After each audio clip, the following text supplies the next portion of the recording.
People make business decisions and decide which products and services to buy based on a combination of rational and emotional factors. We're all familiar with popular consumer product brands from toothpaste and batteries to jewelry, our car, and even our home that we associate with emotions such as safety, comfort, quality, pride of ownership, and social status. In business-to-business settings, we still find emotional biases such as choosing the safe, well-established vendor that no one will fault us for selecting versus a new vendor, newer technology, or an innovative business model that is measurably better for the customer. The most powerful way to address customer needs and concerns, overcome potential objections, and to help the customer make a sound decision to choose your company's products and services is to shift the discussion towards the economic value of your offering. This is effective because there are often multiple stakeholders who are responsible to the company for determining the best alternative for the business, which can range from don't do anything different right now to continuing working with our existing vendors on a solution, all the way to a more progressive choice to invest in new technologies, work with new vendors, or explore new business models. When should you use an economic value model for sales enablement?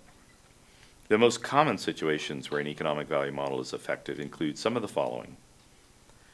Something big, either the size of the deal, the size of the customer, or the relative percentage of the customer's budget is large enough that the financial risks and payoffs are the main consideration for making a sound business decision.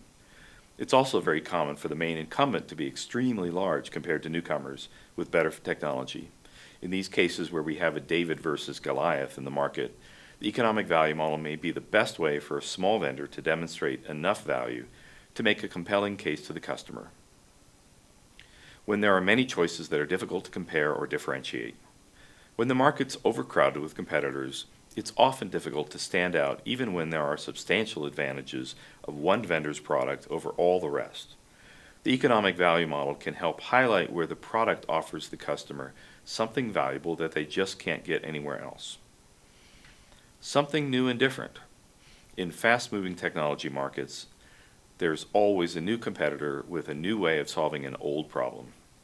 The economic value model can be a great tool to educate customers about how a new way of thinking can benefit them. When there are many decision makers involved, often for competitive bidding situations or for customers who need to be careful about financial commitments due to their accountability to their own stakeholders, to regulatory authorities, or for other reasons, there is a complex decision-making process involving multiple people and functional areas.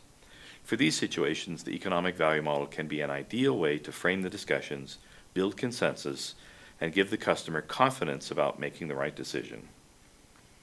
Risks of making a change. Lastly, most organizations recognize that there is always a risk in making a change or making a bad choice. However, risks should be compared relative to the benefits that they can expect in return. The economic value model is well suited to helping the customer understand how different alternatives may provide enough additional upside to justify taking an educated risk. In general, the economic value model is useful for informing the customer about strategic benefits and trade-offs, and will help customers eliminate analysis paralysis in order to make sound decisions and move ahead in a competitive market.